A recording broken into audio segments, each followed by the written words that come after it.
నమస్తే, welcome to YK TV prime time debate. నేను నరేష్. కరవమంటే కప్ప కోపం, విడవమంటే పాముకి కోపం. అలా ఉంది పార్లమెంట్ సమావేశాలు జరిగిన తీరు. అధికార విపక్షాల పరిస్థితి. నీట్ పేపర్ లీక్ ఆరోపణలు, విద్యార్థులపై పోలీసుల చర్యలే ఈ సమావేశాల్లో ప్రధాన అస్త్రాలుగా మారాయి. ఢిల్లీ జంతర్ మంతర్ దగ్గర జరిగిన నిరసనల్లో pellet guns, lathi charge, tear gas ప్రయోగంపై విపక్షాలు కేంద్రాన్ని నిలదీయడంతో ఉభయ సభలు దద్దరిల్లాయి. వాయిదాల పర్వము కొనసాగింది. అయితే మొత్తం సమావేశాల్లో ఒకే ఒక్క అంశంపై మాత్రం సభ సజావుగా జరిగింది. అదే పరీక్షల అక్రమాలని అరికట్టేందుకు తీసుకొచ్చిన పరీక్షా సవరణ బిల్లుపై చర్చ. పేపర్ లీకేజ్ బిల్లు చర్చ ముగిశాక మళ్ళీ అదే రగడ. ఇరుపక్షాలు మంకుపట్టు పట్టడం, బెట్టు వీడకపోవడంతో 19 రోజుల వర్షాకాల సమావేశాల సమయం వానాకాలం చదువుల తరహాలోనే ముగిసింది. లోక్సభ, రాజ్యసభ కార్యకలాపాలు జరిగిన టైం కంటే వాయిదాలు, నిరసనలకే ఎక్కువ సమయం పోయింది. లోక్సభలో 7 బిల్లులను కేవలం 36 నిమిషాల్లోనే ఆమోదించారంటే పరిస్థితి ఎలా ఉందో అర్థమవుతోంది. చివరి దశలో కేంద్ర మంత్రి కిరణ్ రిజిజు రాహుల్ గాంధీతో భేటీ కావడం ఆసక్తి రేపినా ప్రతిష్టంభనకు మాత్రం తెరపడలేదు. అమిత్ షా ప్రకటన చేస్తారని ముందుగా విద్యార్థులపై పోలీసులకు ఎవరు ఆదేశించాలో తేల్చాలని, అప్పుడే చర్చకు సిద్ధమని రాహుల్ కండిషన్ పెట్టారు. దీంతో లోక్సభ నిరవధిక వాయిదా పడింది. మొత్తం 19 రోజుల సమావేశాలకు గాను రోజుకు 6 గంటల చొప్పున లెక్కిస్తే సుమారు 114 గంటలు పనిచేయాలి. అయితే లోక్సభ కేవలం 17 గంటలు, రాజ్యసభ 25 గంటలే పనిచేశాయి.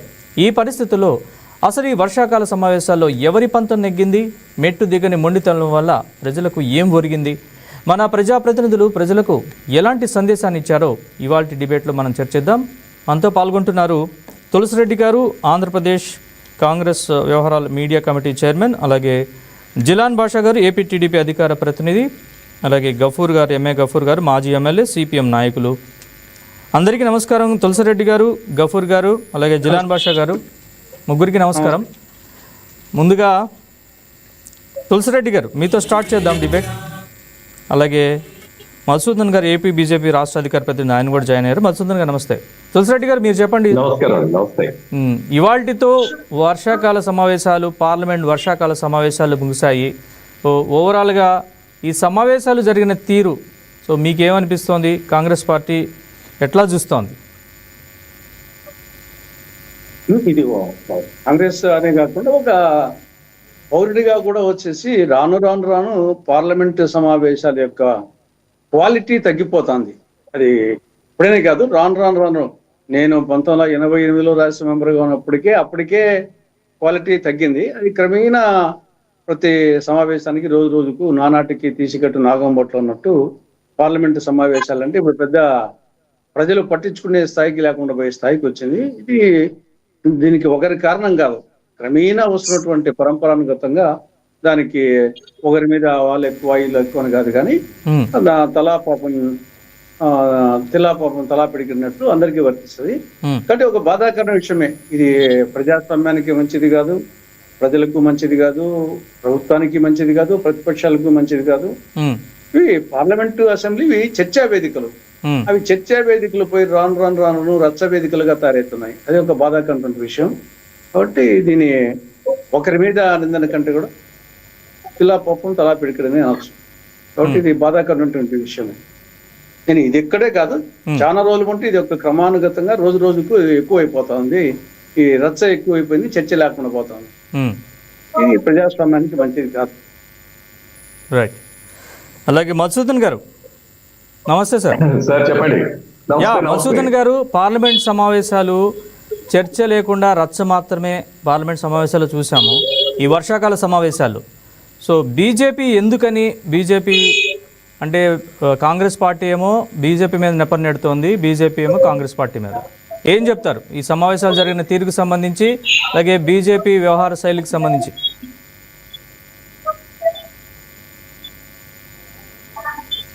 మసూద్ గారు వినపడుతుందా? హలో, వినపడుతుంది సార్. ఇప్పుడు చెప్పండి.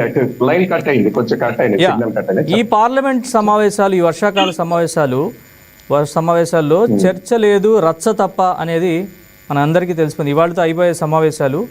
బీజేపీ ఎందుకని, అధికార పక్షం ఎందుకు ఆ మొండిపట్టు ఎందుకు పడుతోంది? అటుపక్క కాంగ్రెస్ పార్టీ ఏమో బెట్టు పెట్టడం లేదు, అధికార పక్షం మొండిపట్టు. ఈ రెండు సమావేశాలు జరిగిన తీరు పట్ల ఏం చెప్తారు? సో ఈ డిబేట్ లో ఉన్న ప్రతి ఒక్కరికి, పెద్దలందరికీ మీకు నమస్కారాలు తెలియజేసుకుంటున్నా. నమస్తే సార్. సార్ ఇంతకుముందు పెద్దలు మాట్లాడినట్టు మ్మ్. పార్లమెంటు సమావేశాలు అనేది అతి పెద్ద, అంటే ఈ రోజు 140 కోట్ల భారతీయులకి ప్రజాస్వామ్య దేవాలయం. మ్మ్. ఆ దేవాలయంలో ఏదైతే గతంలో అందరూ ఎంతో మంది స్వతంత్రం వచ్చిన కాడి నుంచి ఎంతో మంది ప్రధానమంత్రులు పరిపాలించిన, ఎంతో మంది రాజకీయ ప్రెసిడెంట్లు ఉన్నా కూడా, ముఖ్యమంత్రులు ఉన్నా కూడా, ప్రతి ఒక్క చర్చలో సమస్య ఏంటి, పరిష్కారం ఏంటి, మ్మ్. ప్రతిపక్షాలు ఎలా దాని మీద స్పందిస్తున్నాయి, మ్మ్. ప్రభుత్వంలో ఉన్న ఏదైనా కావచ్చు, ఏ రాజకీయ పార్టీ అయినా ఏ విధమైన స్పందన చూపిస్తుంది అనేది ప్రాథమిక చర్చ.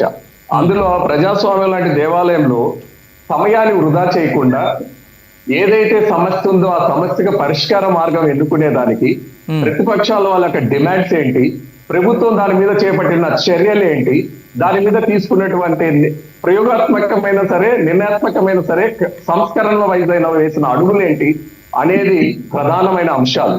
మీరు చెప్తున్నది గత 15 రోజులుగా పార్లమెంట్ లో చర్చలు జరగలేదన్నది మ్మ్.